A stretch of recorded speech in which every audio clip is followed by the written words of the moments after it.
Hello, this is the Stories Beside channel. I release videos every day for you. Subscribe and click the bell. Sally Field was actually the fifth Gidget. Peter Sellers shot Jacqueline Bisset on the set of Casino Royale. His Herman Munster getup made Fred Gwynne sweat like crazy. Robert Fuller, Julie London and Bobby Troup in Emergency. Sharon Stone showing some leg in 1983. Soundgarden singer/rhythm guitarist Chris Cornell, 1989. A young Steven Seagal, a 7th Dan black belt in Aikido. Burt Reynolds wasn't confident with his acting abilities when he filmed The Longest Yard, 1974. Lucille Ball and Desi Arnaz outside of Deseu Studios in 1960, the year of their divorce. Janis Joplin performing at the Monterey Pop Festival in 1967. Two fashionistas modeling the latest ski fashion at the Italian ski resort of Cortina and Pezzo in 1976. David Bowie with curly hair in 1969. Natalie Wood, 1965. French pop icon France Gall soaking up some sun on a boat in 1967. John Wayne without his toupee and touching up makeup during the filming of The Longest Day 1961. A young Jodie Foster showing off her basketball skills in her school uniform 1976. Anne Margaret in a scene from the movie The Swinger 1966. Audrey Hepburn listening to records in her Manhattan apartment 1954. Jack Nicholson was terrified of running into Michelle Phillips' ex-boyfriend. Don Knotts was a McCulloch's go-kart ambassador in 1961. A young, beautiful and sexy Charlotte Rampling, 1960s. White boots and the miniskirt always looked good on Barbara Eden, 1965. Lee Remick and Jack Lemmon in The Days of Wine and Roses, 1962. Actress Catherine Ross at the Beach in 1966.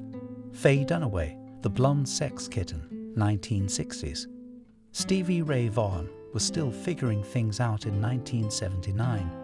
Tim Conway, Flint Wilson and Burt Reynolds doing a skit on The Flint Wilson Show in 1971. Be My Baby, The Ronettes back in 1965. John and Yoko pedaling around Greenwich Village and stopping for a hot dog, 1972. Clint Eastwood, 1960. Robert has nothing left in his life. And just a short time ago, he thought he had everything. In general, everything he could wish for: a decent education, an excellent job, around which he built his beautiful new life. A good apartment, a prestigious foreign car, and most importantly, a beautiful wife. His reliable rear, his best friend, his true love. But something suddenly happened, something unforeseen. What he missed and what he didn't see in time. And now his whole life had fallen apart like a house of cards. Once and for all, there was nothing left, except these ill-fated crutches. And yes, he had forgotten. The main thing was not even his health. Now he is a miserable invalid, forced to drag out a miserable existence on a pension. And this at the age of 28. Why didn't he kill himself right away, when it was clear that everything on which his life was based had already collapsed? He should have ended it all in one fell swoop. There was nothing to live for now anyway. So thought Robert, jolting in the suburban bus, bouncing at every pothole, every bump. This is not the roads in the city center, not your own comfortable Mercedes. Yesterday, when Lisa has finally killed him with this message about the child, he did not even shout, did not try to sort things out, but just turned away and looked out the window. She yelled for two. You don't care about that either. You don't care. You're not interested in anything else.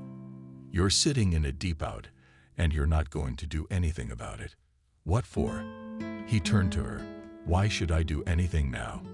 Lisa, you're going to do everything now. Well, of course, she said. You'd think I was sitting on my ass before. Then you know what? What do I need you for anyway? As a free appendage to the couch. To feed you and walk you, if only instead of being an indoor dog. so they at least happy and always look. I want to live. And look at you. You might as well be hanging from a noose. Vacuum. Something's expanding. That jock she brought home last night to spite Robert came out of the bathroom. Did he hurt you? It's your handicapped brother. Good morning. Robert said to him very politely and clearly. I'm sorry, I don't know your name, but I guess you don't know everything either. I am not Lisa's brother. I am her husband, her lawful husband.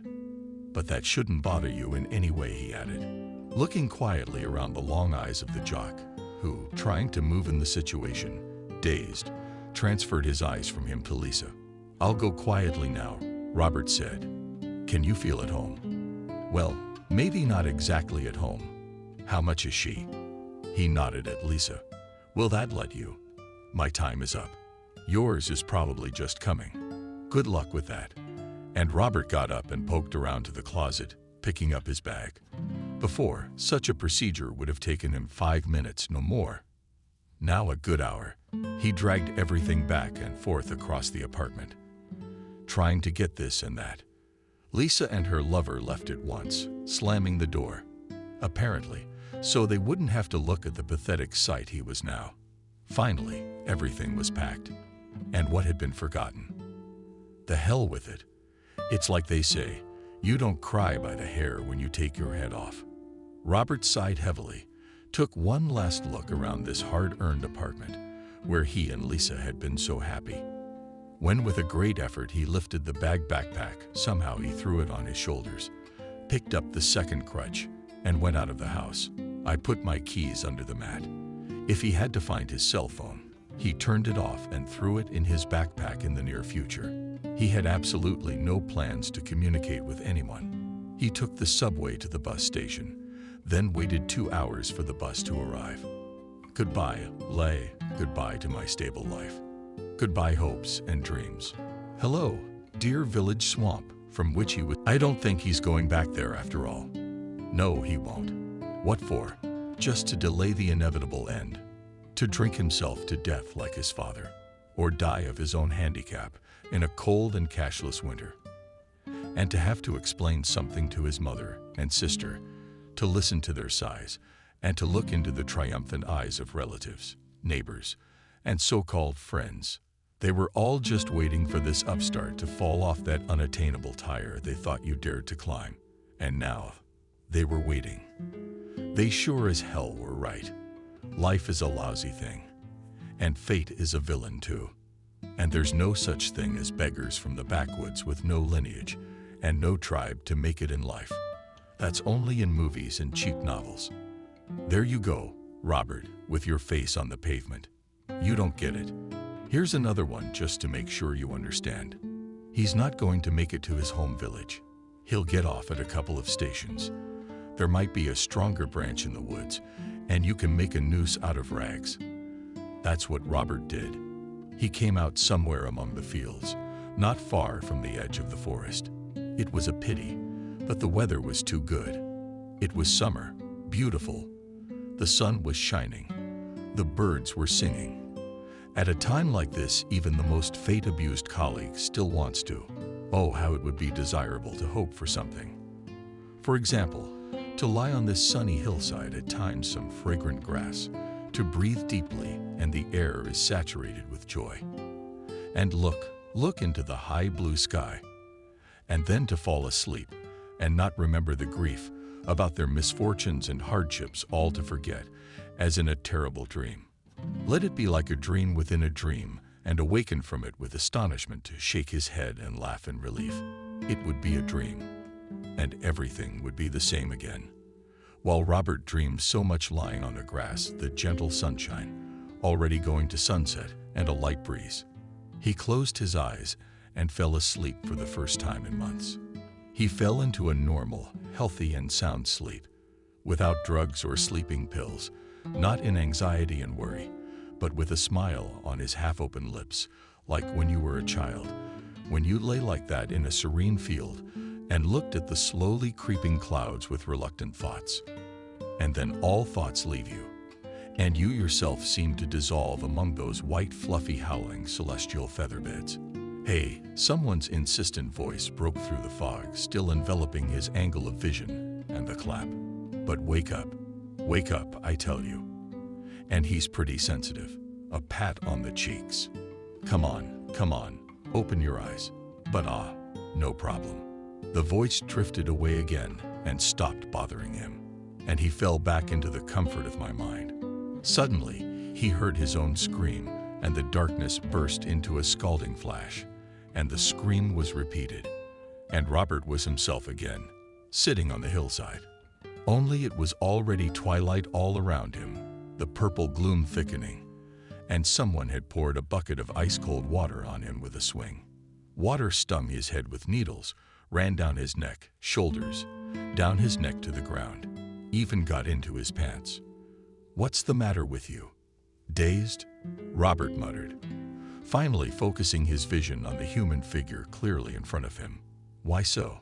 Are you awake?" The good-natured figure asked, appearing little by little into a woman of full retirement years. That is, gray-haired in a simple tracksuit and a t-shirt with a Panama on her head. "Who the hell are you?" Robert asked again, indignant at her behavior. "Why have you thrown water on me? Come on, my little dove, get up." Again, she ignored his question and said in a brisk voice, "Get up. So take one cocktail, take the other, and let's go. Let's go slowly.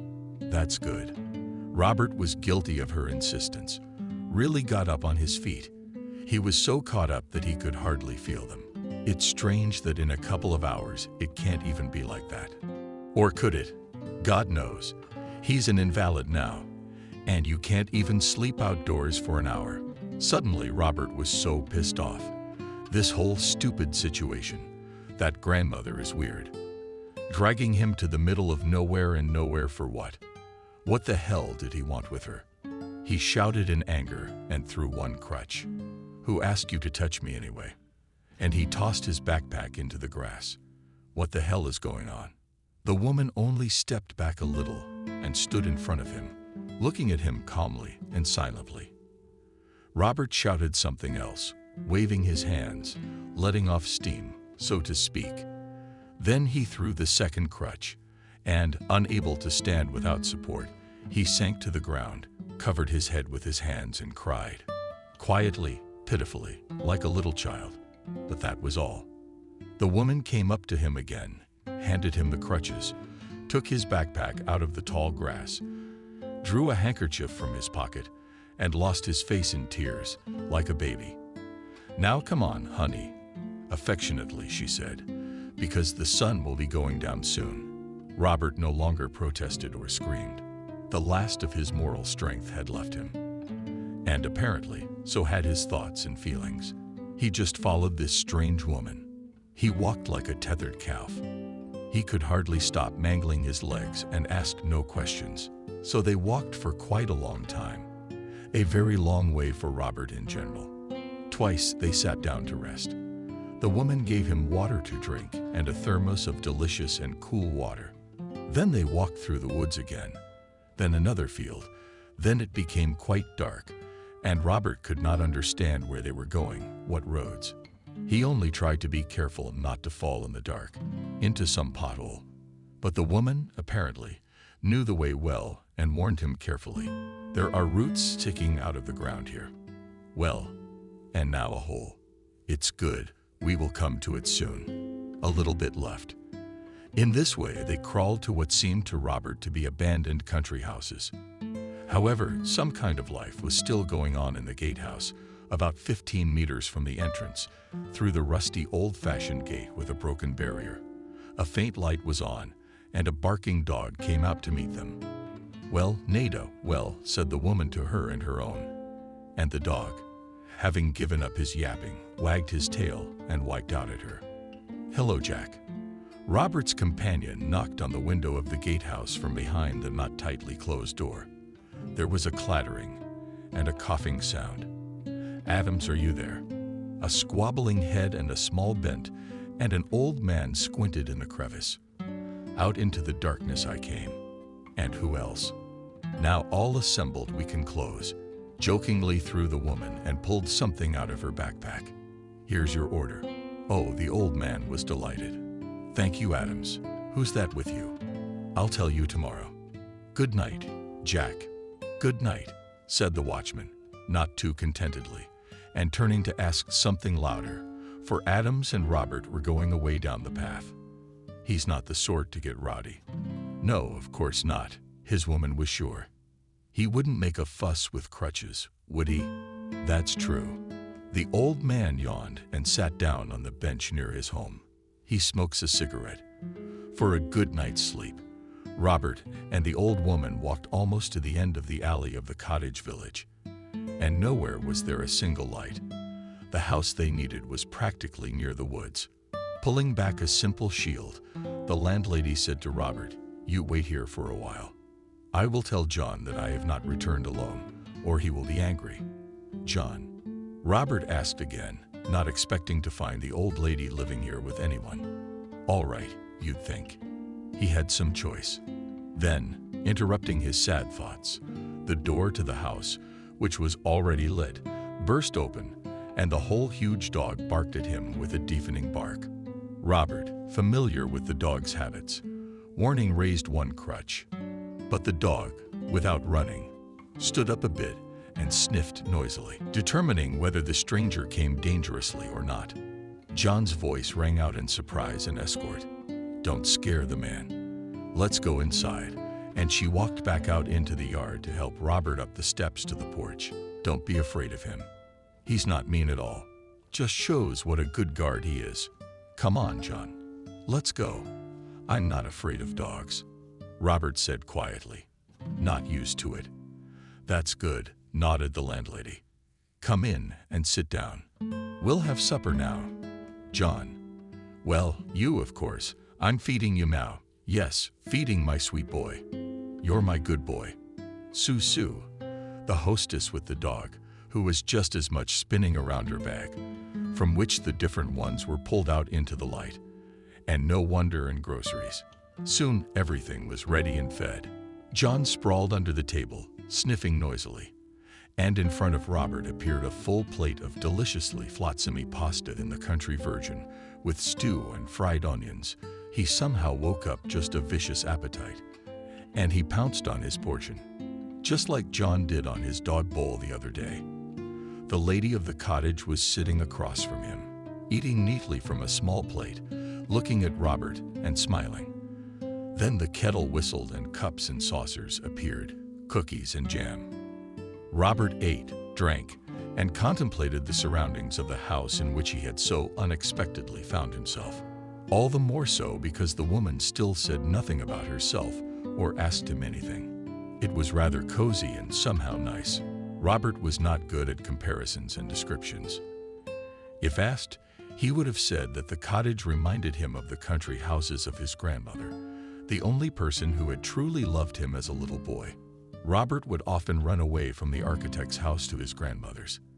Here no one scolded him, much less beat him, and neither did this strange woman ask unnecessary questions. How about that? She picked up an unknown cripple, brought him into her house, and sits there so calmly. What if I'm some kind of maniac? And now, how do I get it on? Robert thought. But he grinned to himself. He shook himself off. Oh yes, like a crippled maniac. Very funny. So the Datcha's interior was clear that once in the best, so to speak, times the owners did not skimp on materials or decoration. But over the years, much has become dilapidated. Some things needed repair, and some needed a complete overhaul. Now here is clearly not shocking. However, everything necessary for normal life was present here, and in comparison to, say, Robert's house and their parents', it was just a palace. Meanwhile, the cups were emptied and the dishes were put away. And a relaxed Robert didn't even notice much. He sat under the soft, diffused light of the glutton hanging over the round table behind the glass tablecloth and stared blankly at the table in front of him. Let's go. A woman's hand touched his shoulder. It's past your bedtime. You can't go up to the second floor yet. We'll take you to this mansion. The woman led him into a small bedroom, as if it stood out from the general facade of the house. It even had its own exit to the courtyard through a glass door. At the back of the gate there was a wooden floor of solid planks, partly covered with a beautiful rug of a pleasant muffled emerald color, a bed with an iron headboard and round spheres, as if descended from a painting to another era, and the white tulle and curtains were somehow slyly modest, completed the decoration of this lovely room. "Lie down," said the woman to him, "and you sleep well. Good night. And the bathroom is right down the hall. I'll get confused." Robert sat down on the bed and put his crutches aside. The bed was clean and soft, and it smelled of something so pleasantly familiar, some kind of grass. He stripped off his clothes and lay down flat in this soothing warmth. One last thought flashed through his mind. There was one that she had, a hotel for her colleagues picked up in the field, and all that followed was a blissful, sweet emptiness. He woke up to the sensation of someone with a soft, warm brush stroking his face. He opened his eyes and realized that it was just a ray of sunlight, piercing through a slit in the dense green shades of this tickling ray, came to tell Robert that it was morning. He sat down on the bed and pulled back the curtain. It was so unfamiliarly quiet in comparison to the bustling big city, and so quietly peaceful that his troubles somehow faded. No, nothing had changed, and life was still the same. But I didn't want to go and hang myself anymore. He opened the glass door and went out into the garden. How good was it here? There was a real sitting area set up right by the exit, garden sofas, 2 rattan chairs with cushions on them, a cheerful summer color, a small round table around the perimeter, a neatly trimmed hedge, and a semicircular archway on top, killed by something howling and blooming. The morning silence. The room outside turned out not to be silence at all, but a bird orchestra. Countless birds hidden by thick foliage sang, counted, whistled paeans and shrieks, howling in every possible way. Also heard from afar were the cocksongs and seemingly mooing cows and the distant noise of a passing train. But none of this spoiled the harmony that reigned here in the slightest. Even the distant railroad only added to this tranquil corner even more charm. Robert sat down on the armchair and closed his eyes again and sat like that for quite a long time, but not asleep, but as if he had sunk into some kind of timelessness. That's where a sweet, cheerful female voice snapped him out of that wonderful nirvana, and he reluctantly opened one eye. "Good morning. Good morning. Let's go get some exercise." Robert marveled, feeling like he was in pioneer camp. "Yes," the woman nodded her head. "Let's go. It's uncomfortable to refuse a man from whom you study, even if it is in such a strange way." Robert stood up, picked up his crutches, and followed his new acquaintance. After exiting through a floral archway, they found themselves in an orchard of fruit trees. And then there was a paved sidewalk and a picnic area with a barbecue, an outdoor oven, and something else. Robert didn't get a good look, but he saw something that made a willy-nilly smile creep over his face. John, the owner's dog. He was sitting on a yoga mat, as if he and his mistress were getting ready to work out. Nearby lay 2 more mats. "Come on in." The woman pointed to the free one and stood next to hers. "But let me show you a couple of simple exercises," I began to Robert, but she did not even listen to him. I know. You're an invalid on crutches, and I'm an old idiot, dragging you here to do gymnastics. But trust me, it's the right thing to do, so don't argue." They spent the next half an hour doing a mixture of aerobics and Indian yoga. The amazing thing was that John did it too. In the light of day, he appeared to be a rare chocolate-colored Doberman. Strong, muscular yet graceful, with real ears, an occupied tail, and an intelligent look in his brown eyes. This dog did things with his mistress, the things that you can't think of on purpose. For example, he stood on his hind legs and kept the balance, and even turned his head. And the best pose he did was the pose that ended up being called a dog. Robert even laughed watching as the owner and the dog got on all fours, stretched his front arms, paws, and pulled his body back to lift his hindquarters. "Well, we got you out and laughed," said the woman. At the end of this impromptu workout, now let's go to breakfast. In the kitchen, the brightly lit and clean Robert was fed. Slogans with boiled sausage, sandwiches with jam, and more delicious than coffee. The hostess brooded in a turkey on the coffee stove. She didn't have a machine here. What delicious coffee, Robert praised. How do you make it? A secret. The woman smiled. Let me pour some more. Please. And Robert held out his cup to her. When he got it back, again filled divinely, smelling of strong drink, he sailed away a little and said, I'm very grateful to you for everything, but I guess it's time for me to know my honor. And where will you go? The hostess asked, sitting down with a cup of coffee. Robert thought about it. Then he answered honestly, I don't know. We never really got to know each other, he said after a short silence. I'm Robert. What is your name? Maria Adams, the hostess Maria Adams answered. She pointed to the handsome beggar John, who was sitting in front of her Viennese stool and looked hungry. James Robert. Robert replied in the same tone, with a slight tilt of his head. But you may call me simply Robert, as well as a loser. I am well deserving of it. Maria Adams laughed again, as if he had made a rather witty joke. How old are you, young man? Did she change from something to you? No more than that.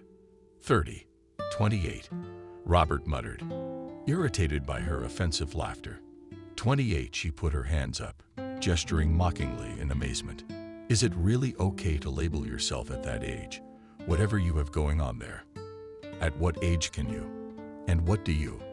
I'm sorry, what do you want from me? Why did you wake me up yesterday in the field, dragged me here? I did not ask you for a night or a psychoanalysis.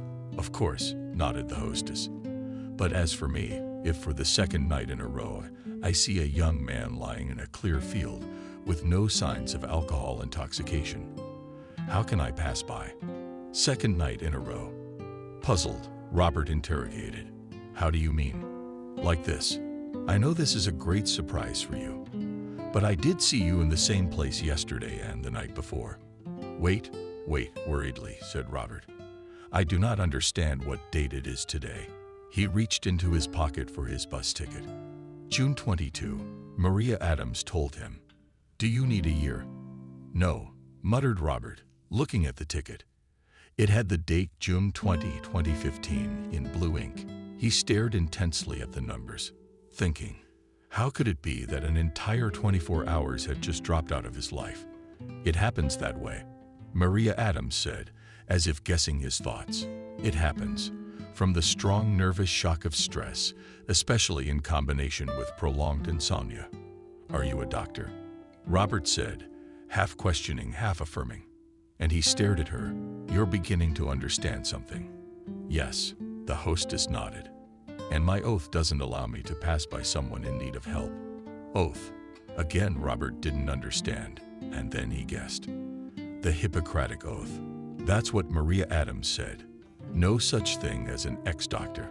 When I managed to wake you up with a cold shower, you showed classic symptoms of severe nervous exhaustion with hysterical coloring. At first, you were very noisy and agitated, and then there was a sharp decline. Your blood pressure dropped and you fell into an indifferent state and let yourself be led away, fed, and put to bed. She concluded, smiling. It's like a fairy tale, which, by the way, is often right. Forgive me, Robert, for using your first name yesterday and this morning. It was necessary for your better adjustment. Robert listened to her spellboundly, like a model schoolboy in an interesting class. Are you a psychologist? He asked again, sensing some interruption in the flow of her folded words. Oh, no. Maria laughed again. By profession, I am a neurologist, therapist, and professor of medicine. Until recently, I taught. Then she sighed, and a slight shadow came over her face. But enough about me. Tell me more about yourself, Robert. I can call you that. Of course you can, he nodded. What do you want to know? Anything you want to know, she smiled. It is better to know more about the person you are to live with. What astonished Robert. But Maria Adams, didn't let him finish his sentence by making a gesture of silence, and spoke firmly. "I thought you said you didn't know where to go. I just have a spare room. Believe me, you're not embarrassing me at all." He who himself has suffered the wreckage of all life's hopes is good at distinguishing between comrades in misfortune. Sadly, she added, "Therefore, live, feel at home, until you go and decide how to proceed." Robert was silent for a moment, looking into her kind, wise, slightly sad eyes, and quietly replied, "Thank you." There was nothing more he could say. He was choked with tears. Maria nodded and tactfully walked out of the kitchen into the garden, calling John with her. Robert spent the first few days in that quiet place like a groundhog on Groundhog Day. That is, eating, sleeping, and occasionally peeking out of his hole. I mean from his room to the kitchen, and the garden. Maria Adams gave him complete freedom in everything. Whenever he woke up in the kitchen, there was food ready and a kettle for jam, and there was coffee left in the turkey for him, and he only needed to heat it up. After about a week, Robert's conscience got the better of him. He said, "Maria, look, I feel extremely uncomfortable. You shouldn't have to support a stranger. And I have absolutely nothing to pay you back." "That's all right, Robert." She looked into his suffering eyes. "It's nothing. You eat less than John. Other than that, it doesn't make me uncomfortable at all." Except that she hesitated, smiling. That he asked, anxious not to keep me company at morning gymnastics anymore. The hostess finished with a laugh. "I'd like that very much." "Good. I won't join in very willingly tomorrow." Robert nodded, feeling with their pains at this athletic warm-up, like a fish out on dry land. But what can you do, since the mistress asks? But apparently, nature itself took pity on Robert, and the morning gymnastics was a bust.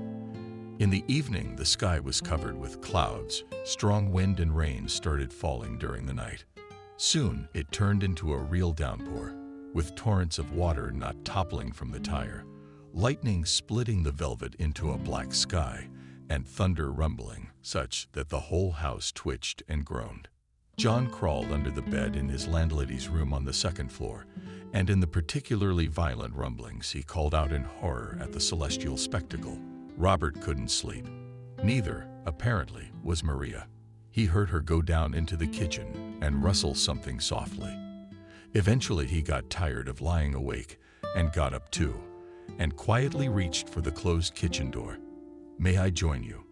"And Robert, are you also awake?" The hostess looked tired. She was sitting at the table with a cup of tea in her hands, staring out the window into the darkness of night. At times, there were especially violent flashes of lightning, and everyone around her screamed. And for some seconds it became apparent, as in daylight, what was going on out there. "My head ached," Maria Adams complained. "I took an aspirin and made some tea. Chinese earth tea helps me a lot." Robert also poured this earthy tea into his cup and sat across from her. "Maria Adams, if we are still awake, do you still want to hear my story?" "Of course," she rejoiced, as if he had offered her a rare thing. "Of course I do." And Robert, looking out into the stormy and dark night, began to tell her about his life. It came out clumsily at first, not enough words. It was hard to get the sequence of events straight, but she listened intently. You could even say professionally, sometimes asking the right and timely questions, as if directing the story in the right direction. Gradually, Robert became absorbed in his own narrative and more or less coherently managed to convey to his listener everything that had happened to him. He had the misfortune to be born and grow up in a small village in the most dysfunctional, but by local standards an ordinary family. His father is an alcoholic, his mother is an alcoholic's wife. This is the most accurate characteristic of Robert's occupation, of their parents. Both, of course, had some kind of occupation, trying to work on a farm somewhere.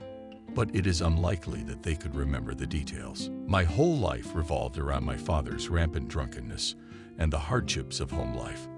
There was no perspective, no joy, no happiness in that family. And there wasn't much to talk about. Growing up, Robert dreamed of nothing but getting away.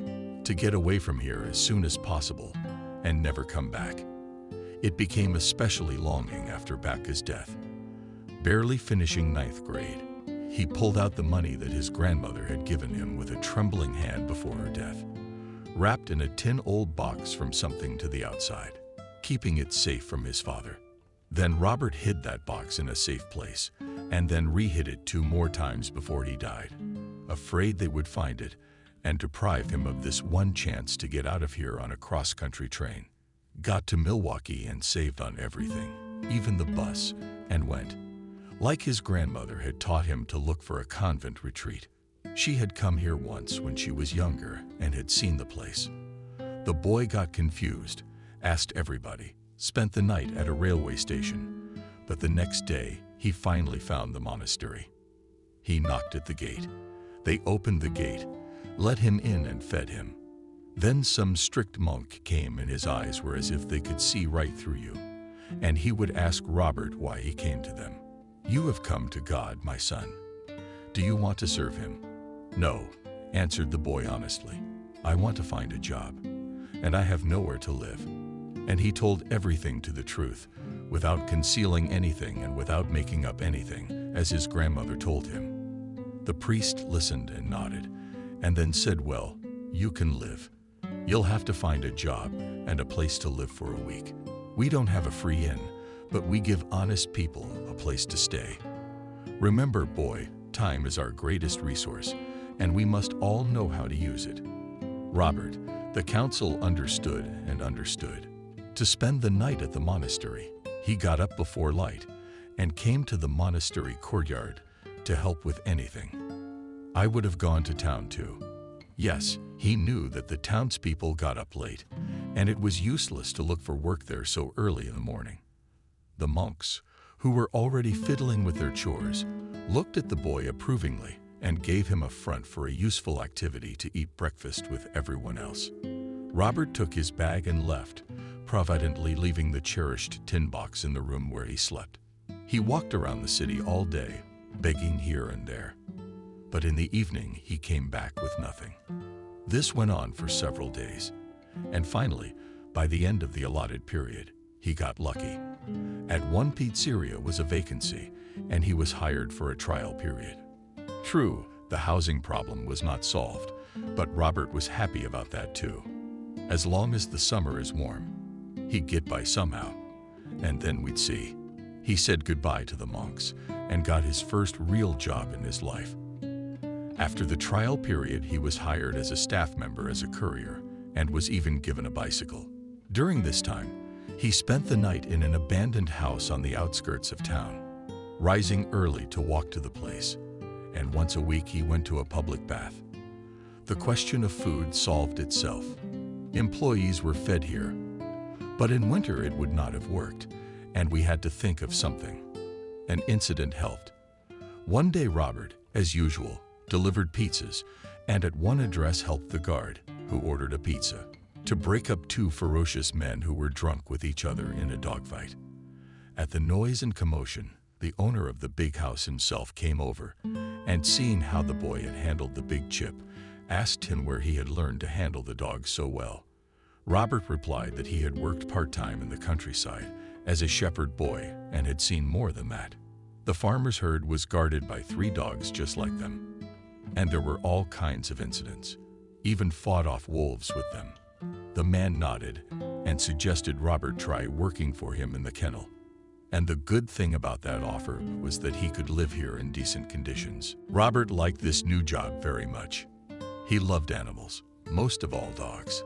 He spent the next few years of his life here. He made friends with the guards, graduated from evening college, and even went to law school by correspondence. The owner appreciated a good worker since he had Robert, made it much easier for him to handle his pets, and he could safely leave the boy on the farm when he was away on business and paid well.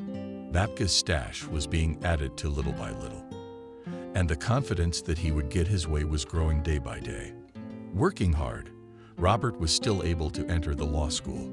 True, he found himself at the very bottom of the list, but it didn't matter. The main thing was that now he was a student, and not even a correspondence student, but a full-time evening student. He also liked studying here a lot. At last, he began to understand how everything in the world worked in the family and in general in the environment where he grew up. No one could ever explain it to him. Work and study, diligence and hard work finally began to pay off. Robert made it to the top of the student ranks, passed his exams with flying colors, and his professors began to look at him, recruiting future employees. One such well-known lawyer in the city, recruiting interns, suggested that Robert try his hand at it as well. So he began an internship in his chosen specialty. Again, the problem of housing came up. It was no longer possible to combine working in nurseries and practicing law. The three of us with our fellow students rented a tiny apartment, and soon Robert's savings were half gone. The interns were paying many times less than he was making with his complaints. But there was perspective here. I had to tighten my belt and be patient. This tactic paid off. Gradually, he built up a clientele and went on to do some freelance work, part-time jobs, orders. By the end of the last course, his income was already higher than his previous earnings. Still very thrifty, he slowly considered buying his own home on credit. But Lady Luck was already preparing a new twist for him at their law office. One interesting trial, and Robert was hired as a second defense attorney. Very honorable for a young professional paired with an experienced lawyer. They won that trial.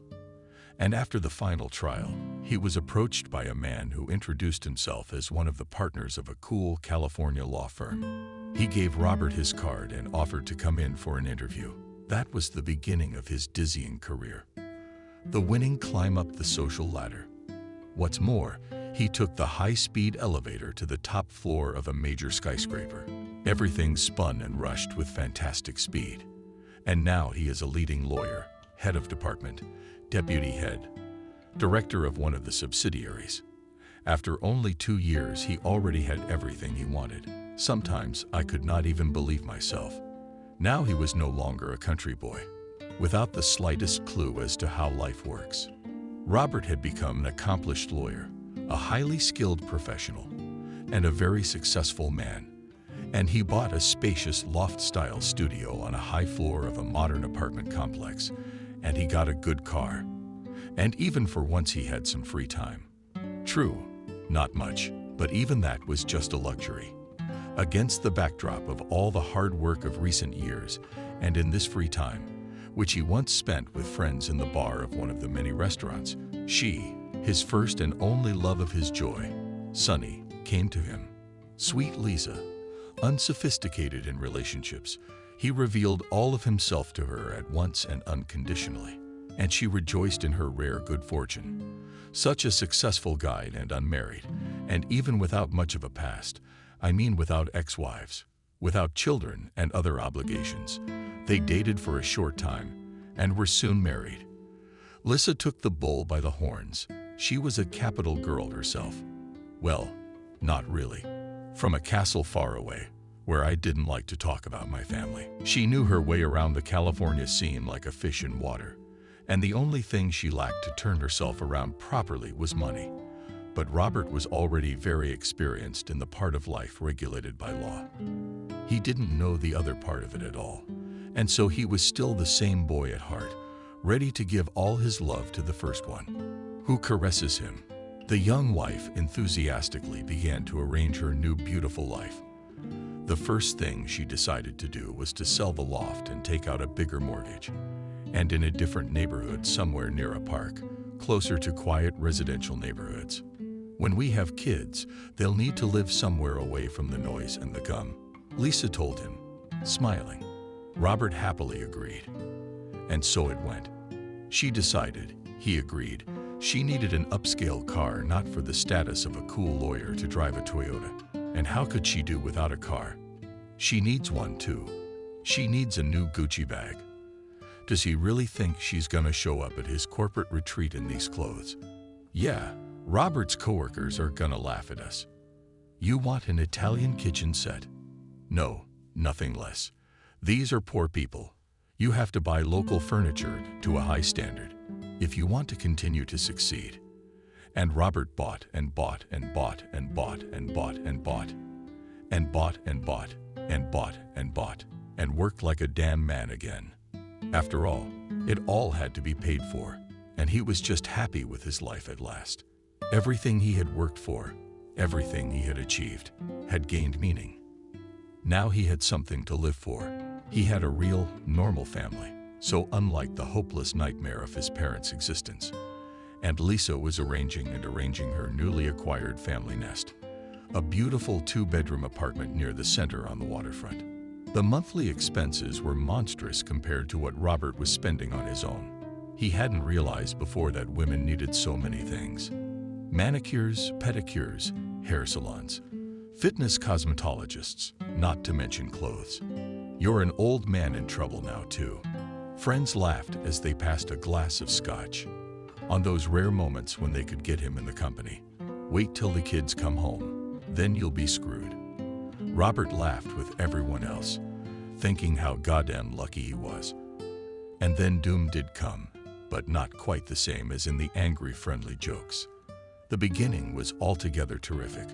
On the weekend before, Lisa made a reservation at their favorite restaurant and texted him to say she was looking forward to it. When he arrived, he looked for her, and she waved to him from the window.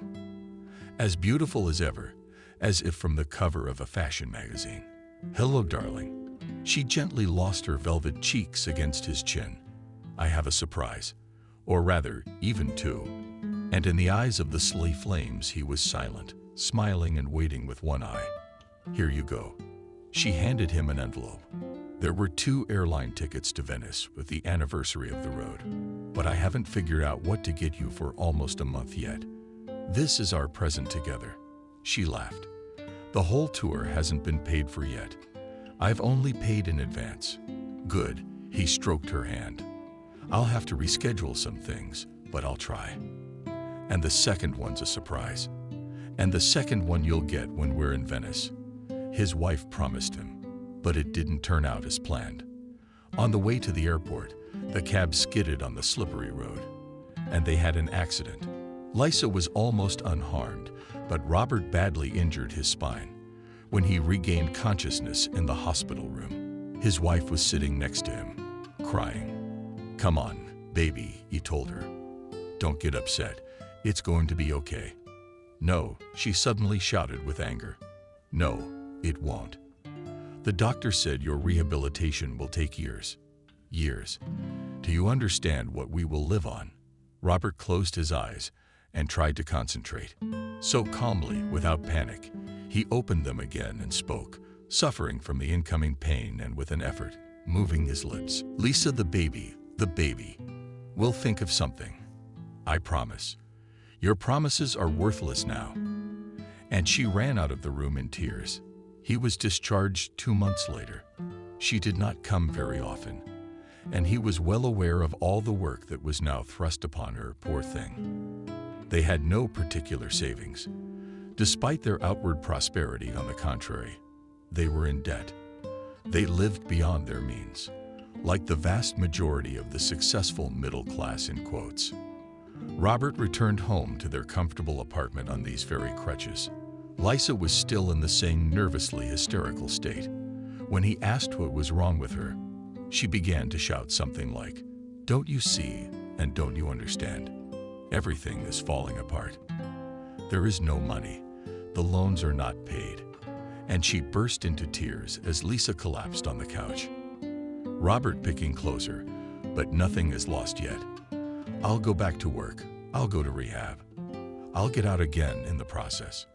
Well, we'll wait a little while to sell one car. I wonder which one." She got up, looking at him so angrily, as if he had been responsible for that unfortunate accident. "Mine, of course. Mine," he hastened to say. "How am I supposed to drive now?" "Okay." She calmed down a little. "You promise you'll make it all better?" "Yes, of course I do." Robert kissed her awkwardly, touching her lightly. "With his lips, I promise." The next day, he went to the office, where in the meantime, as luck would have it, there had been a change of management. The new director, who had come to the position from a rival company after a difficult merger process for the firm, looked over his personnel file without much interest and asked if Robert really thought he could work like this. "Yes," he replied. I'm used to a lot of trouble. Good, nodded the boss.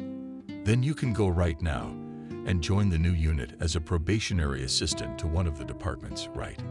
Certainly. How dazed was Robert? After all, it meant many times less pay. No bonuses and everything all over again. Yes, he had the best seat when he arrived. What do you want? Dry. The director asked. We are cutting the staff. The company is not interested in employees with low mobility. You should be thankful that we do not fire you. We've taken into account your past achievements and experience. Thank you. And with that, Robert muttered. That night, he didn't even know what to say to his wife. She was already on edge all the time. Her eyes were red. She was nervous. Finally learned, after a few weeks of her husband's new status, she threw a tantrum. From her words, it came out that he broke her whole life, promised her a mountain of gold and left her broke. Baby, we'll make it up to you. Just give us time. He begged her. Ah, a deadline. And she's like a snake. A deadline, you say? What if I told you we don't have that deadline? What do you mean? Don't you understand, Robert? I'm pregnant. You idiot. She screamed in a voice not her own. Haven't you noticed yet? It's too late to have an abortion. I'm 5 months pregnant. You know. Robert marveled. Why didn't you say so? I wanted to cry. She wanted to. Remember the second surprise? Here it is inside me. And she put her hand on my stomach. It's growing by leaps and bounds. What are we gonna do about it now? What am I asking you? What do you mean what? Robert suddenly calmed down and concentrated. Give birth, of course, and tried to hug her baby. I'm so glad. I am not. She yelled, pulling away again. This is not the life I wanted for my baby. What can you give him now? Poor beggars. Lisa, calm down. Robert said firmly. What are you talking about? What abortions? What poor people? You and I have everything we need. We'll sell my car. We'll cut expenses. We'll spend less. We'll wait. We'll get through this. And it'll all work out. To hell with you and your begging. Broad psychology screamed again. Lisa, you've always been that way, and you always will be. All you have to do is shrink and spend less. And live. Live when? What? He asked. She was already angry. What did you think I was and still am? A stupid, worthless redneck. She blurted out in frustration. That's how. Robert didn't answer her. He went to the room where he was working in a sort of temporary office, which would soon become a nursery. He closed behind the flap of the doorknob and sat looking out the window. There was a lot of life going on around him, cars rushing back and forth. People were rushing around. And it suddenly occurred to him that everything he had achieved was nothing but a pretty wrapper. As in a dream, he heard Lisa still yelling, rattling, breaking something, I think. He didn't care. So he who to her was just a tool to achieve her goals. And that's her favorite catchphrase for all the things she hated so much. It always makes him cringe at this urban slang. What does she know about poverty? A well-to-do city girl, though she probably thinks of poverty as not having enough money for overseas trips several times a year and a new Gucci bag every season. I wonder how much more he would have had to buy, build, and purchase to make her happy if not for that unfortunate accident. Robert suddenly realized that he had never reached her high standard, that he had been the social elevator for her, which for him was a good education. But what would he do without her? After all, he had promised to take care of her, and now they were going to have a baby.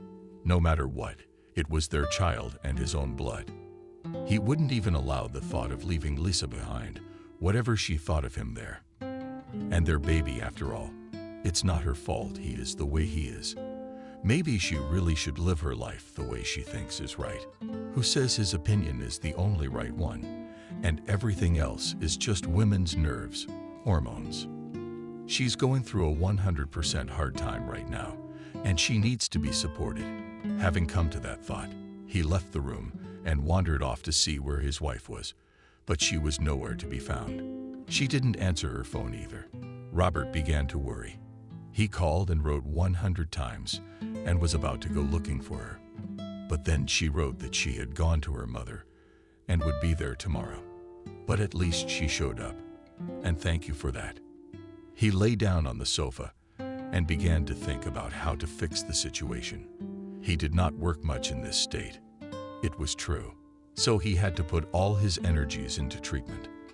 That, of course, cost money too. But what? So Robert opened his laptop and placed an ad to sell this car. Then he went out on the balcony and looked again at the noisy city at night, which seemed never to be calm, just like its inhabitants, just as frantic, running somewhere, trying to do something. Can he blame them for that? Where we live defines us. By Sunday evening, Lisa returned brighter, lively. One might even say reassured little one. He embraced her as soon as she had time to enter. I'm sorry, and you, and me. She clung to him, embraced him just as she had before. They went into the living room kitchen. Robert made tea.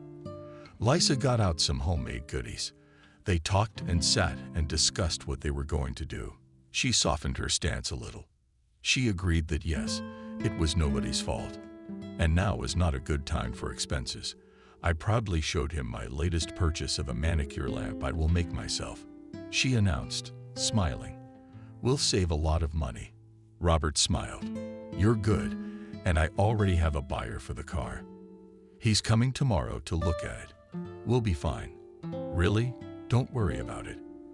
Oh yeah, of course we will, Lisa said. But you know what I was thinking. If you're a little bit now, it's a little bit out of shape, and your income is unstable.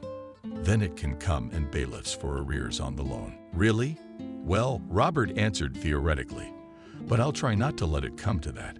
But my wife insisted anyway. I feel better if I knew that our property was secure. You can make it so that everything is registered in my name.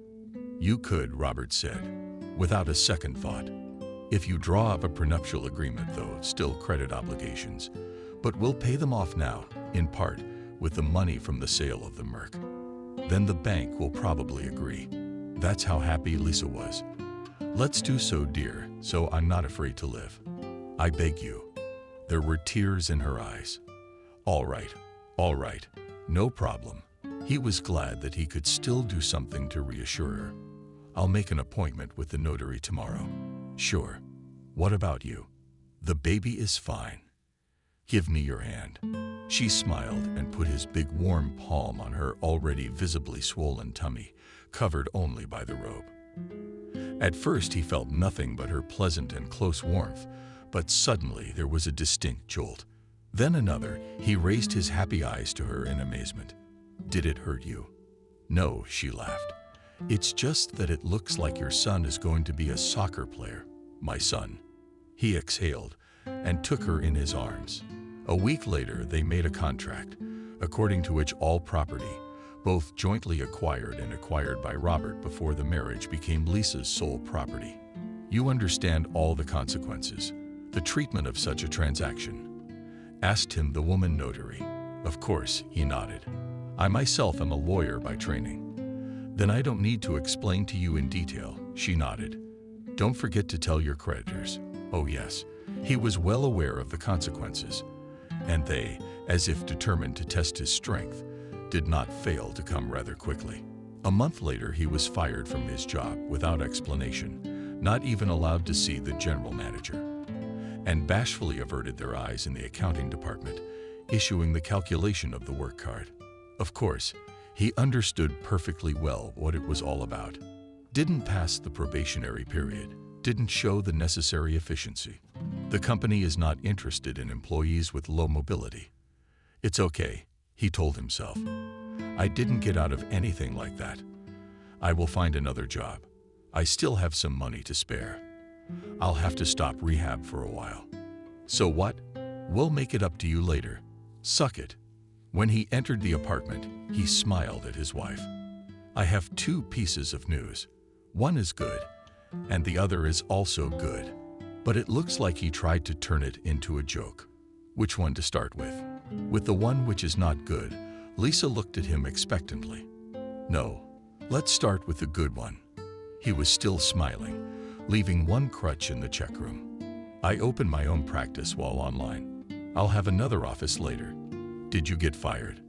Her eyes narrowed angrily, and that doesn't bode well. Yes, but you still dare to tell me good news, she yelled again. It was as if they had already been evicted from the street. How dare you? Baby, come on. I promise you, everything's gonna be okay. He tried to defuse the situation. You already promised me last time, she screamed. Where were your promises? It's only going to get worse, and nothing good will come of it. Who will hire you as an invalid? With what money are you going to rent an office? You seem to have lost your brain, so you can't hear what she's going to yell. Robert went back into the room, but found that there was nothing there. The furniture had been taken out, the wallpaper stripped. What is it? He asked Lisa, who flew in behind him. Can't you see? It's a bloody expensive renovation of the children's room. And I've already signed the contract. What for? He was astonished. We agreed to save money. We didn't agree on anything like that. You thought I'd let my child not even have a proper nursery. Robert went into the bedroom without saying another word, but she came after him and yelled, and yelled, and yelled. Finally, he could not stand it and asked what you want from me, that I should go right now and bring you another life in a beautiful box. Why don't you give me a little bit of a break? After all, I'm tired too. Don't you understand? I feel bad, painful, and hard. And I haven't seen any support from you since then. I've never seen any support from you since. And he waved his hand in despair. Ah, so you just got mad. Now you want support from your pregnant wife. And why not? He looked at her longingly. After all, I don't ask anything of you except understanding and a little patience. That is all I need. You will get neither until you have solved all our problems, said the wife. Again, she packed her bag and slammed the door, and he was alone again with the pain of despair and hopeless blackness into which his prosperous life had slid. Lisa came back the next evening, and not alone, but with some appointed man. Both of them were heavily intoxicated. Lisa, who is it? Robert was taken aback. He still couldn't believe the worst that was happening. What is it? She asked him cheerfully and lightheartedly. What do you care? What do you mean? What do you care? He was angry. What the hell are you doing? What are you doing here? He turned to the boy. He gave a mocking look to the wimp with crutches, hummed, and went into the bathroom to wash his hands. Helpless and angry, Robert looked at Lisa, breathing heavily. How can you do this? You're drunk. You should have thought of our child, Lisa said, so businesslike, swaying a little. First of all, I can do as I please. I am the rightful mistress here. Secondly, how can you be so sure? Whose baby is that? Oh, really? Robert went pale. Helplessly, he leaned against the door jamb, clutching it so hard that his knuckles snapped. What are you talking about? What have you heard? She answered nonchalantly and angrily. You didn't knock me up. I see. Nothing of yours is here now. Not here, she moved her hand around. Not here, she touched her belly.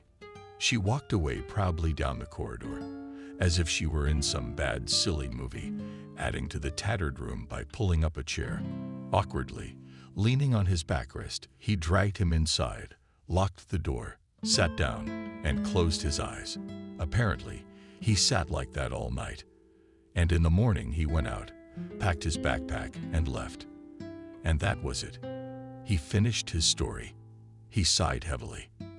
Outside the window, the thunderstorm was still raging, and Maria Adams was sitting opposite, frowning slightly and staring thoughtfully past Robert. Not much of a good thing. Finally, she said, turning her gaze to him. But you know, Robert, that's no reason to end your life. He smiled at her, you know that. Though, of course, it's not hard to guess. Yes, it is, the landlady agreed. And it is not hard to guess. And it's not hard to leave forever. It's not hard to go on living. What about you? Robert asked her. Are you yourself? He hesitated, unable to find the right words. Somehow it seems to me that you're not doing so well either, not at all. The landlady agreed, but this time it's better than before. Besides, I'm in a more privileged position than you are. I have a place to live. She smiled. At least for now. What do you mean? Robert got worried. I think I'll tell you my story too. Maria Adams said thoughtfully, since tonight is the night of revelations.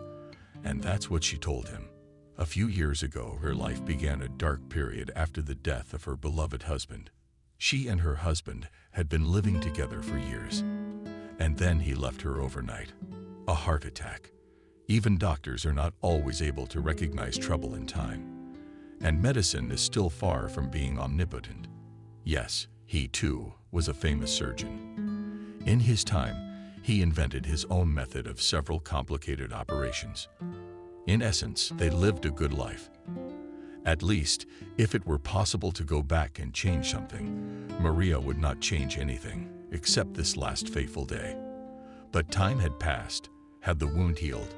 No, it hasn't stopped hurting, and it never will. But it calmed down and kind of got a little easier. Yes, there was a lot of pain here. She wouldn't bore him with a list of them. It's not interesting at all. She had to leave her beloved work and go to a well-deserved rest. That is, to live out her days in sadness and waiting for the inevitable end. Yes, she was lonely, very lonely. Their only son had been dead for a long time. An accident. The only family left was a granddaughter, but there were no close relations with her.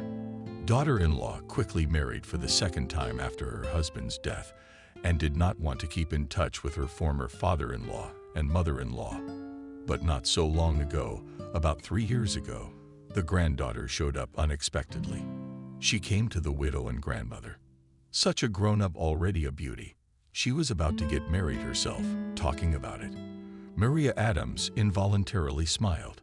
Her gaze warmed, and Robert looked at her as if he could see with his own eyes how happy the old woman was to see her grown granddaughter, whom she remembered as a baby, on her doorstep.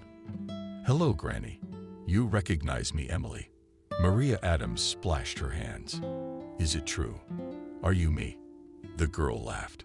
"May I come in?" "God, yes, of course, come in. Why did I make such a fuss, woman? How big you've become, quite a bride." And she shed a tear, like all grandmothers do when they see their grandchildren. "After a long time apart, I can hug you." "Of course," and Emily, smiling, leaned over and hugged her grandmother herself. "How have you been?" "Oh, I'm fine. A little sick, but refreshing. How about you?" "I'm getting married." "You are? My God, how time flies. Too bad your father and grandfather didn't. Lived until this day." And Maria Adams finally cried. Then they drank tea and candy that Emily had brought. Talked about everything. Maria Adams received an invitation to the wedding, which really touched her. After all, they hadn't seen each other for so many years. Reading. With her daughter-in-law, the former is practically a stranger. When she shyly asked her granddaughter if her mother would mind if she came, Emily only shrugged her shoulders. "How should I know? We hardly speak to her. They live in Amsterdam anyway. I'm still here. Why didn't you come to me sooner, Grandma?" She's upset again. Her own blood has been abandoned for so many years, and she knows nothing. "Forgive me, granddaughter." She repented. "I did not know anything." "Come on, Grandma," I waved my hand. "I'm not offended. You do not think. Honestly, I haven't thought about you for years either, and I should have. But now let's make up. Let's talk again. We're family.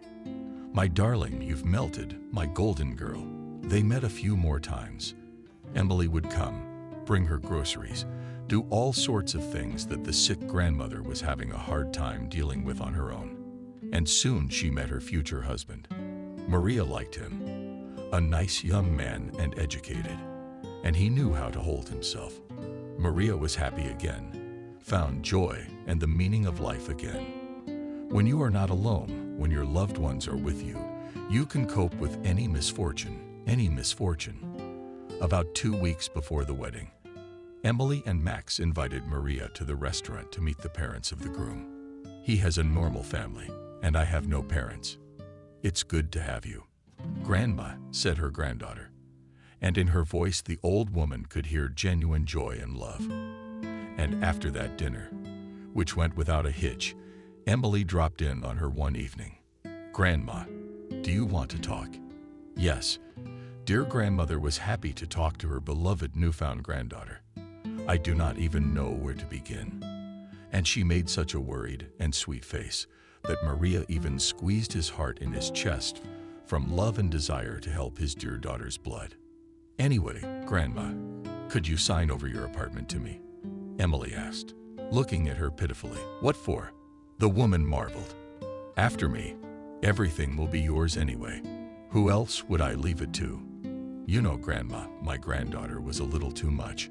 Max said that if you draw up as an inheritance, but then she hesitated a little, then there will be huge taxes, just a gigantic and expensive apartment, because you and I are like no longer relatives.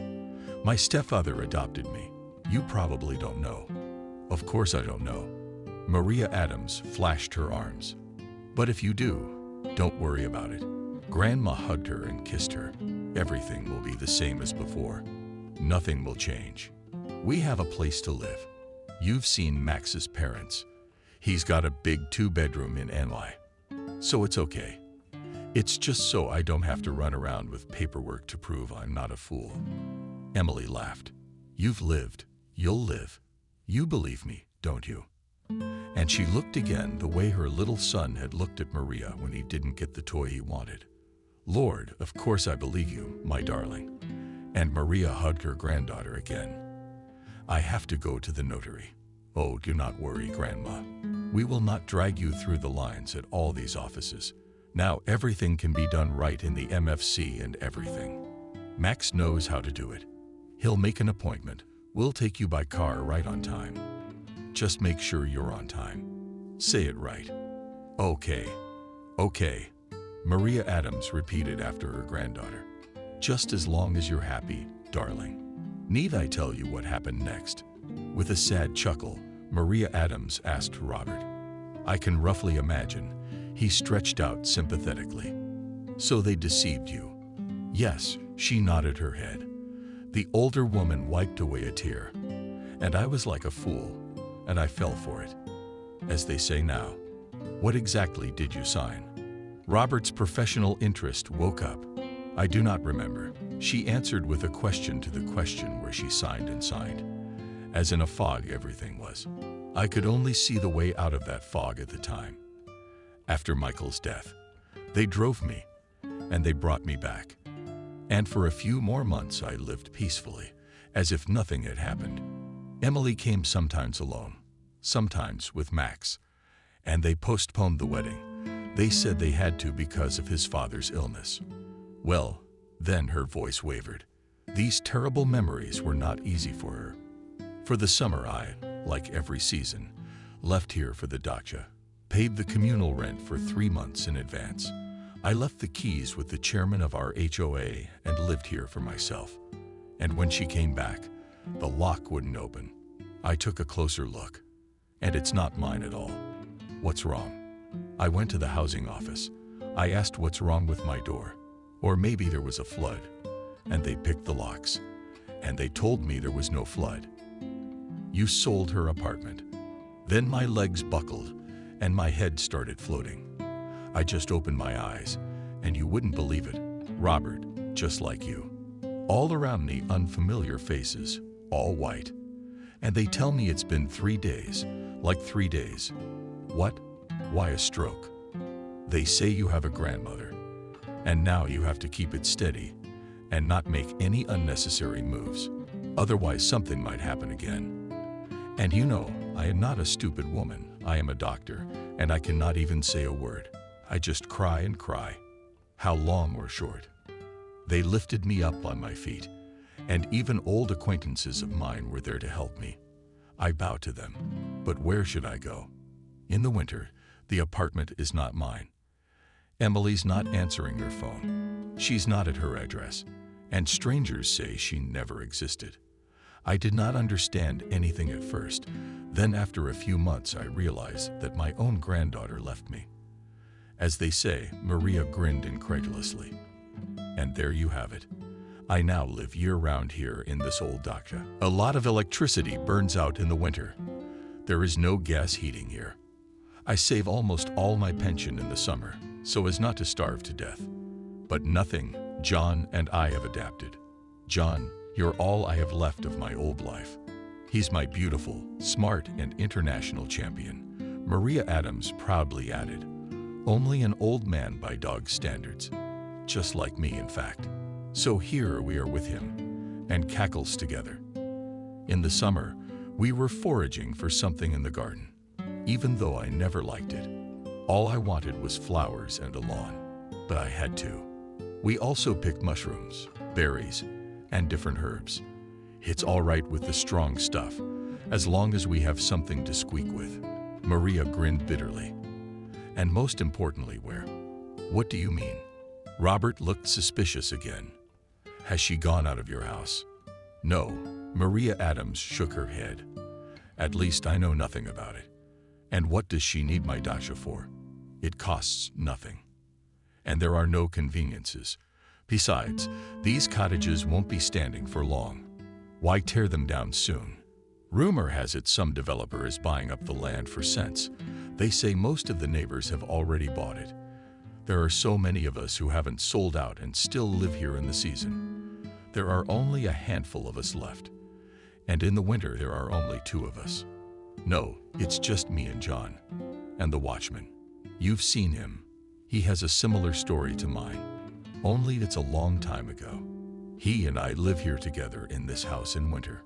We can't leave him alone in a cold shed. Maria Adams, Robert, worried, even stood up without crutches, leaning only on the table. Maria Adams, you just opened my eyes. And not only eyes. You gave me back my life, both literally and figuratively. If I could, I would kneel down in front of you. No, Robert. She got worried, went over to him, took him by the arm, and sat him back down. Then she stepped back to pour more tea, and her shoulders shook. No, listen to me. The boy wouldn't let up. I promise you. Do you hear? I promise I'll do everything I can to help you, even beyond that.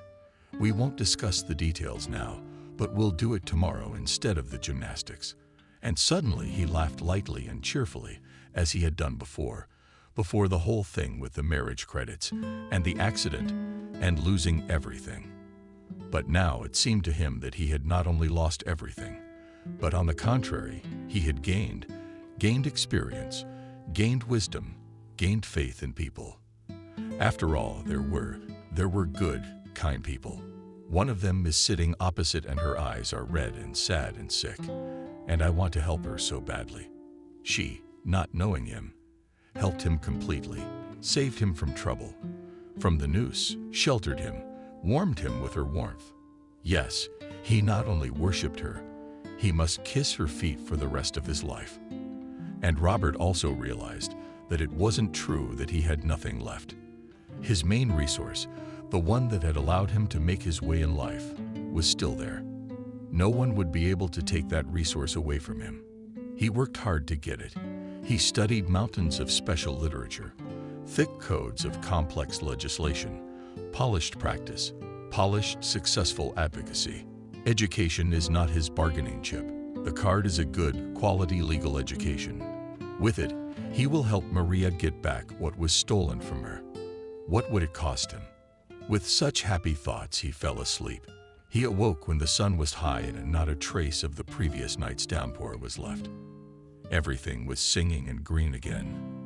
The kitchen was empty, and there were 2 pancakes still warm on a plate covered with a napkin. Robert took the plate, poured himself a cup of coffee, and wistfully walked out, helping himself with one crutch into the garden. The cushions on the couch were soaking wet, but the hostess had already taken them off the chairs and wiped the table dry.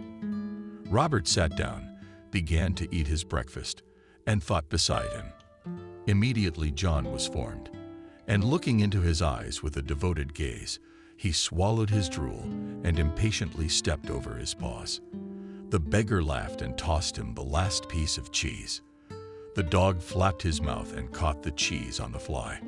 "Well done," Robert praised him. "The reaction is spot on. How old are you now?"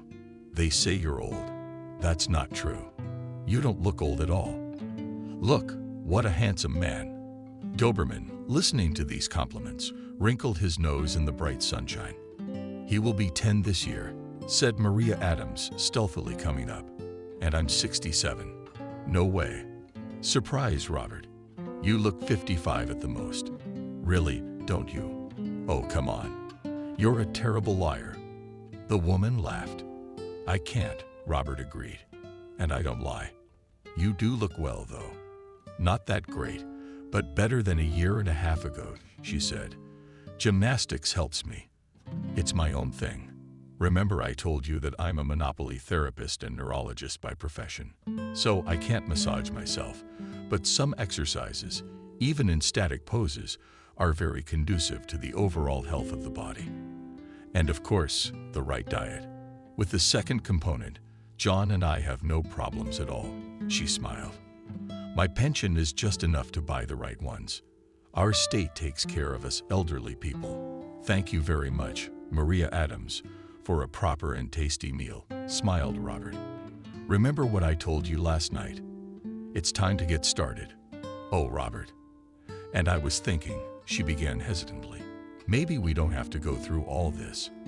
I don't think I can stand any lawsuits meeting Emily. God be her judge. Let her live. Let her use it. As long as she needs it so. She is, after all, my own granddaughter. After all, I haven't been very good to her either. She had never visited her since her son died. Of course, my daughter-in-law wasn't very enthusiastic, but I should have persisted too." "Maria Adams," Robert interrupted her, looking at her strangely. "Are you sure it was your granddaughter?" "That what? What do you mean?" The woman looked confused. "What do you mean?" "The thing is," sighed Robert, "judging from what you told me yesterday, this case has a characteristic pattern of apartment swindlers. I have been involved in such cases in my time." "But no," Maria Adams firmly objected. "Don't I recognize my own blood? How many years have you not seen her?" Robert did not give up. 5 and 10. In such a span of time, children change beyond recognition sometimes. "Did she ever show you any of her photo ID? Passport, driver's license? How old is she on her passport? Year and place of birth? When you signed the contract, did you pay any attention to these details?" "No, I don't know. I don't remember anything, Robert," the woman exclaimed in extreme agitation. "You've really taken me aback just now. Could it be?" "Quite," nodded Robert. "The database of residential property owners is now publicly available. There's no problem at all. Find out who owns it, for how long, on what grounds. Look at the register of the relatives, where they live, since what year, and so on. The last two resources are more difficult to reach, but with some skill it is possible. I assure you, in this way to calculate the lonely elderly person is not difficult to pretend to be his long-absent relatives also easily. You just can't imagine what scammers are capable of. Yes, they are a whole theatrical performance. Sometimes they act it out. Your case is quite standard." Maria Adams sat stunned. Her lips were trembling. She shook her head back and forth frequently, and Robert was frightened. He cursed to himself, "The damned fool. Why did you startle an unprepared person so quickly? She could have another stroke from the stress." But the woman raised her head, and he suddenly saw joy in her eyes. Robert looked closely. Yes, it was joy. And she suddenly smiled and said, "So that means that maybe it wasn't my own granddaughter. So there's a chance that she grew up to be a good person and had nothing to do with it. Lord, if that's true, I pray, let it be so. Robert, my dear, is it really possible to find out?" "Surely." "I think so," he nodded. "And we can try. Only you'll have to write me a power of attorney." "Of course, I'd be glad to." And Maria almost threw herself on his neck. "Oh, my darlings, fate has sent me. To hell with it, with this apartment, and to hell with it. If only the granddaughter had nothing to do with it. If only she hadn't turned out to be that crook. Now that there was business to attend to, Robert changed completely. He walked to the bus stop himself, drove to the nearest village, paid for the cell phone service for himself and Maria, whose phone, like his, had been disconnected since time immemorial. Why the extra expense, and who was she to call? And if anything happened, the ambulance wouldn't get here in time anyway. When he returned, he took his laptop computer out of his backpack and got internet access.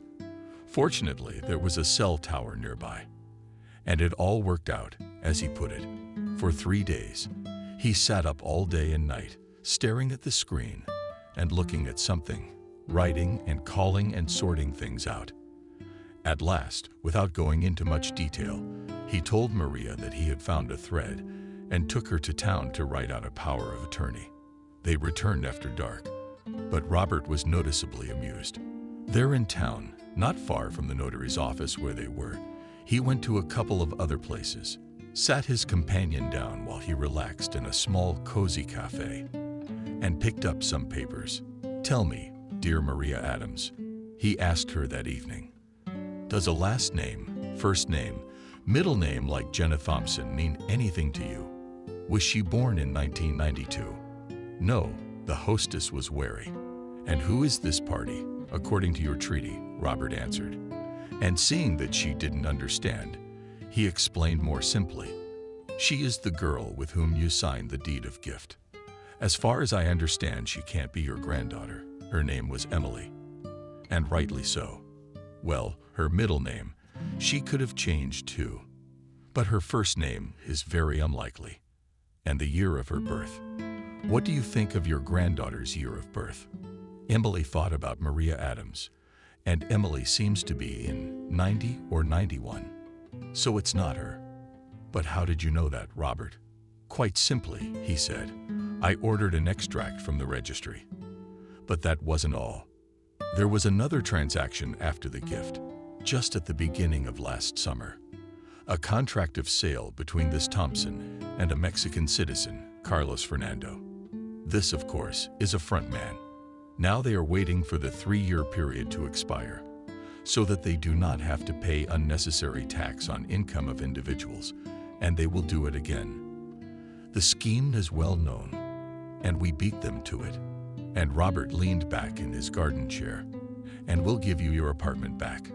Now I'm 99% sure of it, as you all know so well. For the first time since they had met, Maria looked at him with respect. But that's my profession. Robert smiled. It's the only thing I have left. But it is the most important thing. What followed was a rather lengthy trial. As always in such cases, Robert gathered all the necessary papers and evidence, found witnesses, neighbors, employees of the housing office, former colleagues of Maria Viktorovna, visited her in the hospital, took certificates of her stay in the hospital before and after the transaction on the state of her health at that time, added the registry office his documents, and again took her to the notary to certify the woman's own affidavit, so as not to drag the poor woman to court, not to traumatize her unnecessarily. When everything was ready, I wrote a statement to the prosecutor's office about the initiation of criminal proceedings for fraud.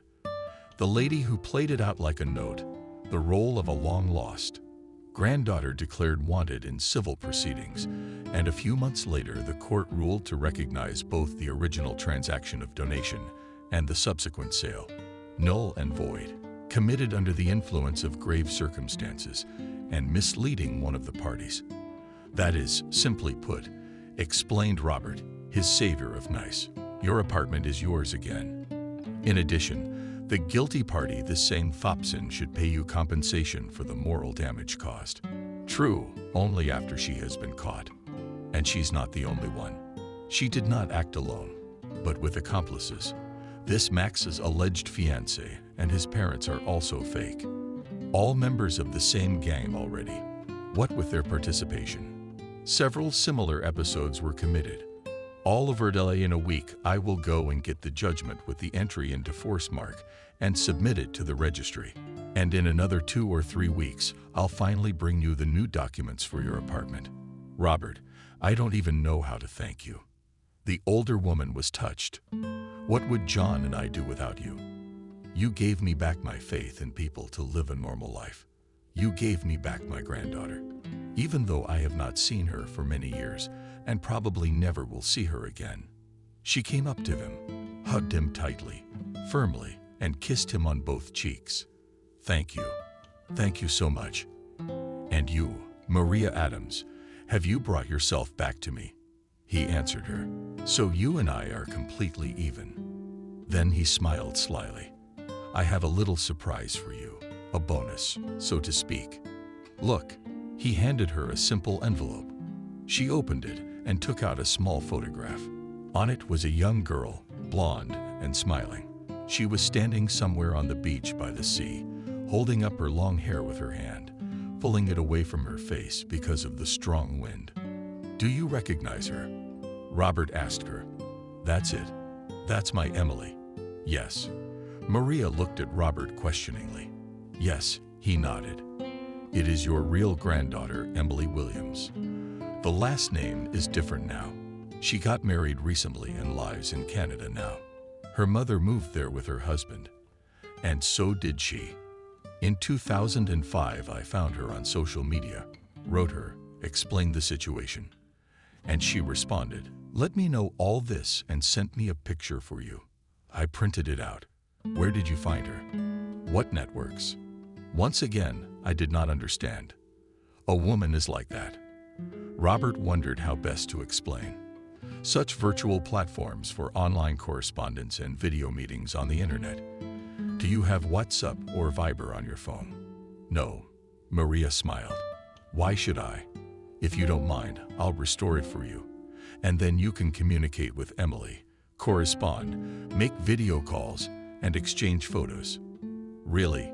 Maria Adams marveled. "Has it really come to that?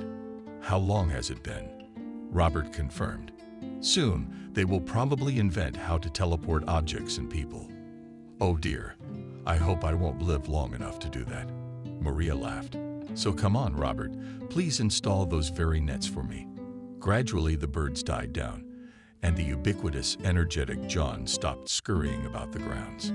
And Maria Adams was still sitting in the garden in front of the exit from the room reserved for Robert, mastering the new mindset of messengers. She exclaimed something happily, and if she succeeded, what she wanted. And now and then she showed him the screen of hers from March. "Look how pretty she is here," or "How about this message with the address?" Robert, smiling, looked, showed, and pinned. And he thought to himself, how lucky was he in life after all? Yes, lucky, in spite of everything. So he lost everything he had gained. What were his years? He would be cured for good. Recently, he saw a doctor, and the doctor told him that everything is pretty good and only needs rehabilitation of physical therapy and massage in parallel. Will go back to practice. So, I think I've already started. The main thing is to work hard, and don't give up. The rest will come with it. He was sure of that now. There was only one thing that bothered him. Lisa was going to have a baby.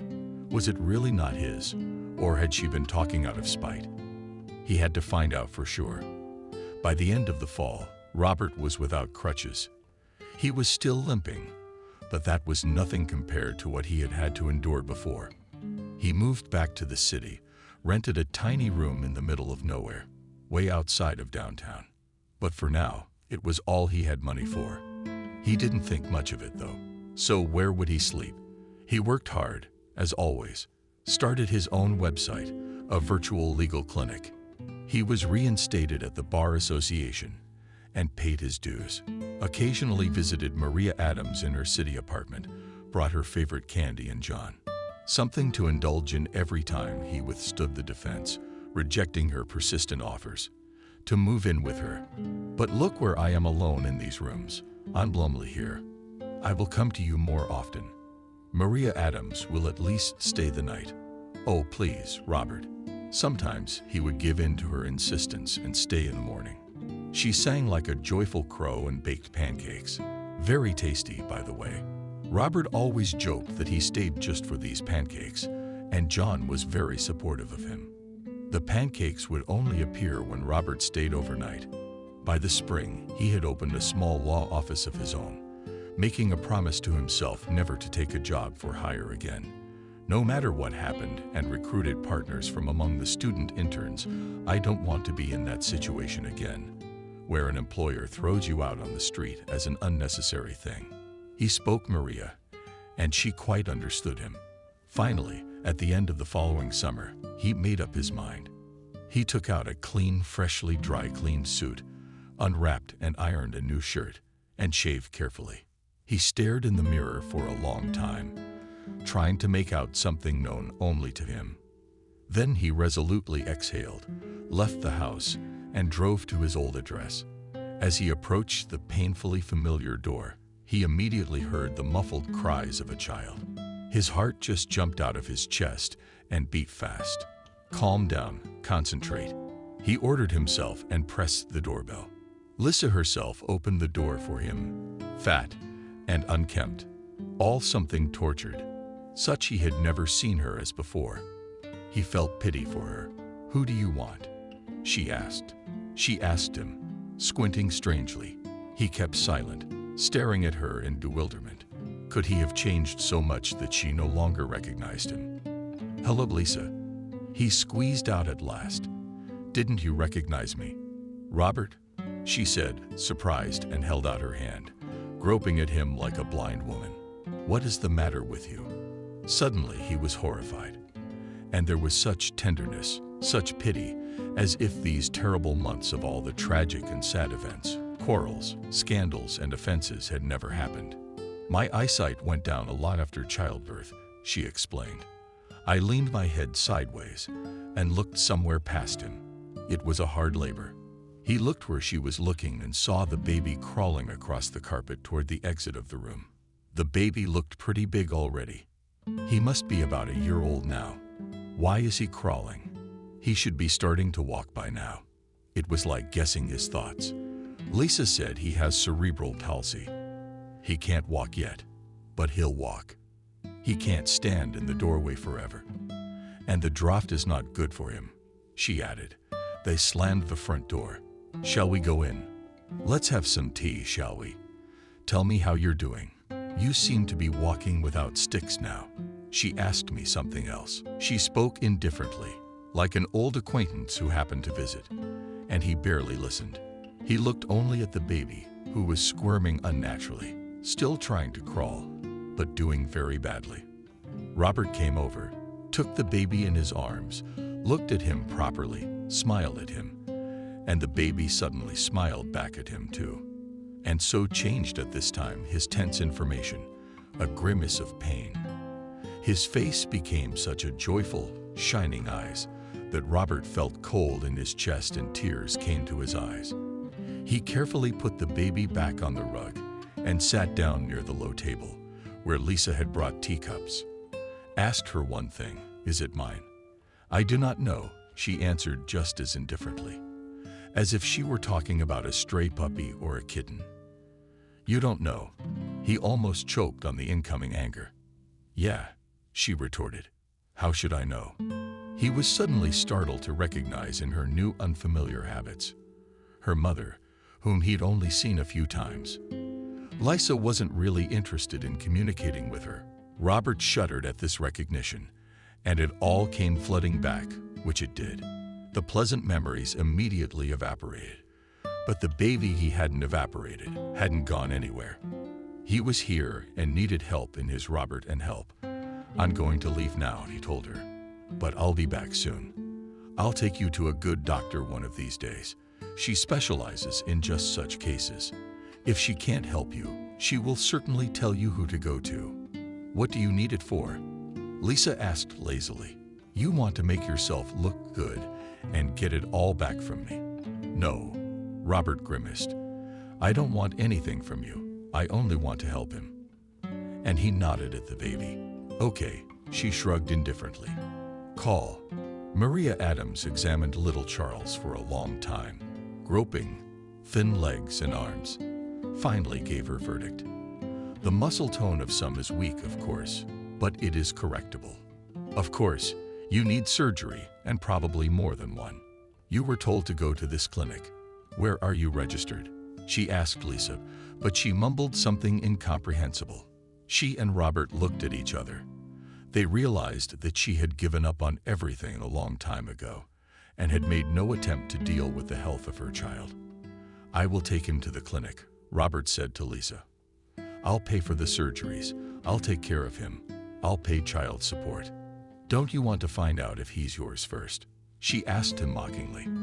And in that question he heard the old Lisa as she had shown herself at the end of their relationship, arrogant and unprincipled. Selfish. No, he cut her off. I don't want to. But that's your business, she said, and then she sank again. For the next year, Robert and Maria Adams took care of little Charles. This stalwart had had to endure 3 surgeries, complicated therapy, and more. They practically lived in the hospital, taking turns as needed. But when the worst was over, the results were immediate. The baby started to sit up independently, hold objects, and even try to speak. The prognosis was good. Many more years of hard work lay ahead of him. But Robert wasn't the least bit afraid of that. They divorced Lisa, and she officially gave him custody of his son. The practice of law, Robert went uphill and started with a high-profile lawsuit, which he and his partners won from the same developer, who tried to squeeze the land of Maria Cottage Village. Soon it turned out that such attempts were made in many places, and all the victims of these illegal actions turned, of course, to the lawyer who was able to pin the tail of their offender. Maria Adams, at Robert's insistence, returned to practicing medicine, and now works part-time for pleasure in a private medical center, also owned by Robert, or rather, his company, which, however, is the same thing. The 3 of them have grown so close that they have become one friendly family, where everyone respects and supports each other. And then one day at one of the family dinners, Maria invited a young girl granddaughter, her colleague from her previous job, to visit her. Kate also had a difficult fate. She was abandoned by her fiancé before the wedding and left her for the daughter of a rich businessman. The girl had a hard time with that tragedy. Maria also helped her in her time. And now there is just the occasion to unite the 2 lonely souls of Robert and Kate.